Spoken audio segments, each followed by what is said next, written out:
and then we'll talk through it. So, go ahead, guard.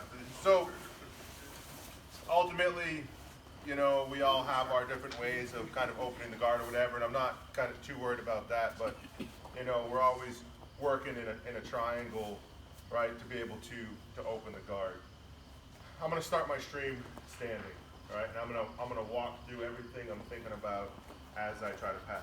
Keep your guard close tight when I stand up, all right? Big bear. Sorry. You good? All right. So, go ahead, grip me. So outside grip, same foot. A lot of times before I step up, I'm gonna punch his arm away, okay? So he doesn't have a grip. I like to have his belt or his pants. I stand up 1, 2, come up with me if you want. Good. Now, I like to keep this grip here, inside, elbow inside, and I'm gonna open up. Did you see how I didn't let him fall? I don't want him to fall because I want to control his descent. I don't want to drive his hips to the ground. I don't want him getting a second on me. So I control the descent down into the position. Go ahead, grab my sleeve. He grabs my sleeve, re-grip my outside sleeve. He's got the daily heave on me now. All right, I'm looking for a 45. I shed the hook, looking for a 45. He moves his hips, all right? Go back to Dil Hiba. Moves his hips into Dil Hiba. He starts stretching my knee out, okay? This becomes a problem. Rotate hand inside. Stretch my leg back. Knee over the shin.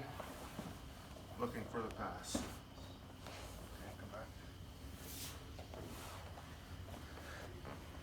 I'm in standing. He's got his foot on my hip, okay? Pushing me a little bit. I can't snap the grip off. Foot comes up and kicks. All right? Go ahead. I don't feel comfortable kicking the grip off. Knee comes across and kicks. And kicks. He goes to lasso guard because I left myself open. We're looking to rotate that hand. Right? I can't. I sprawl. I'm looking for some type of leg drag. He shoots into spider guard. I'm looking to break the grip. Come across with a leg drag.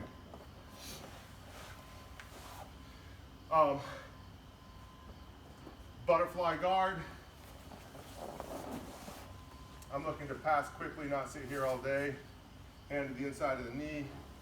Knee up, elbow out.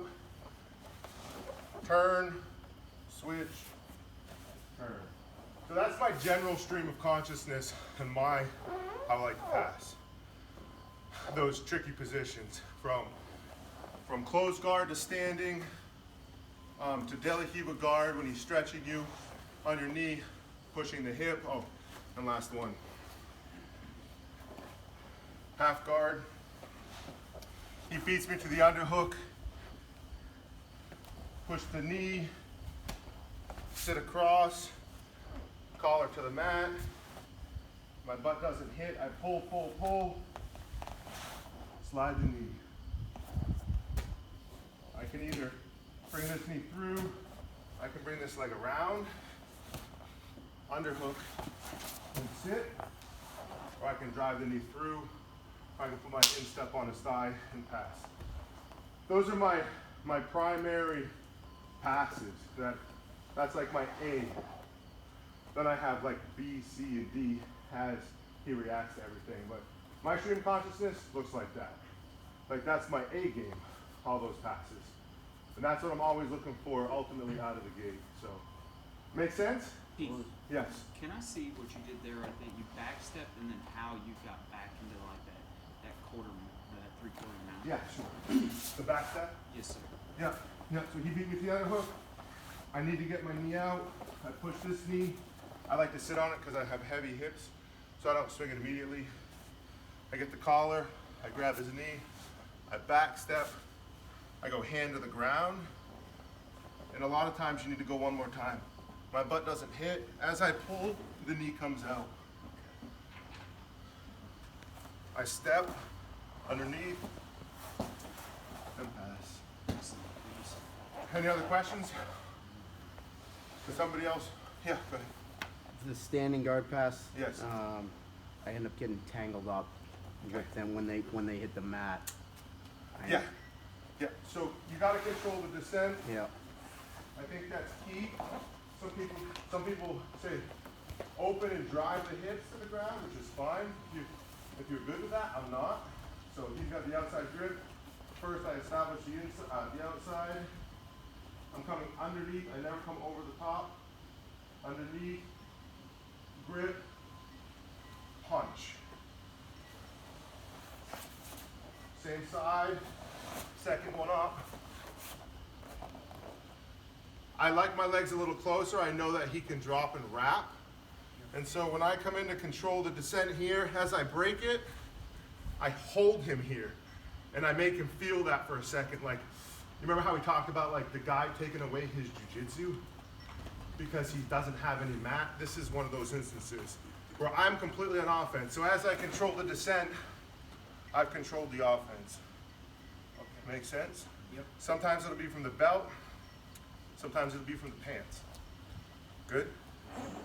Thank you. Yep. Any other questions on my, Wait, Yeah. When you punch through on that, you went under your arm. Is that on purpose?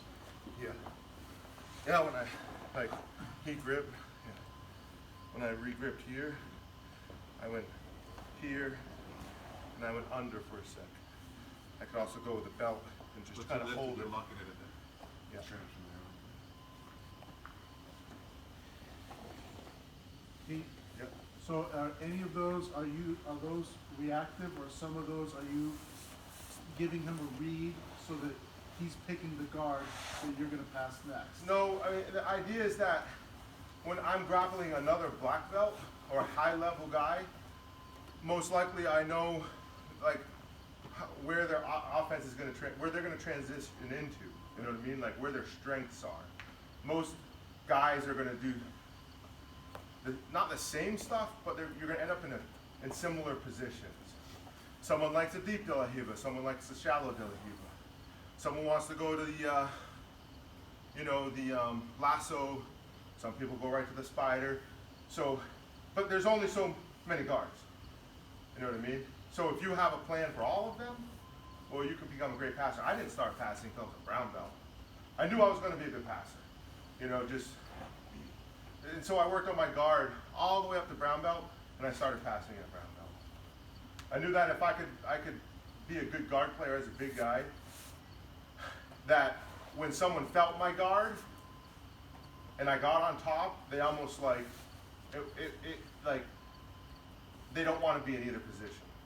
You know, the idea is like either you're playing guard and they're skating on ice above you. Can you mind silencing that? Either you're playing guard, right?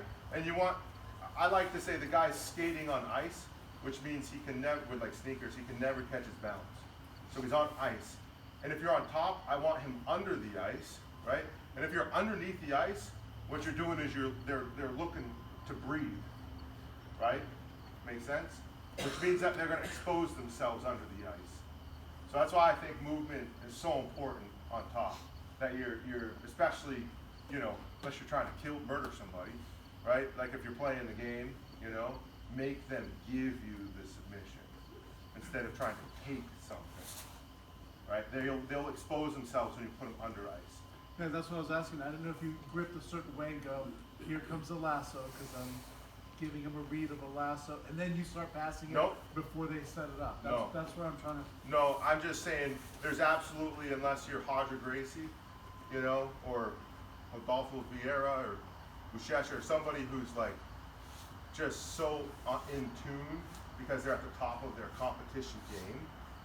You know, Lucas Lepre, there's a lot of guys, Bruno Malfacine, where they do everything so perfectly that they don't expose themselves. You know what I mean? But you're always working against the force. So even those guys are going to somehow get exposed. So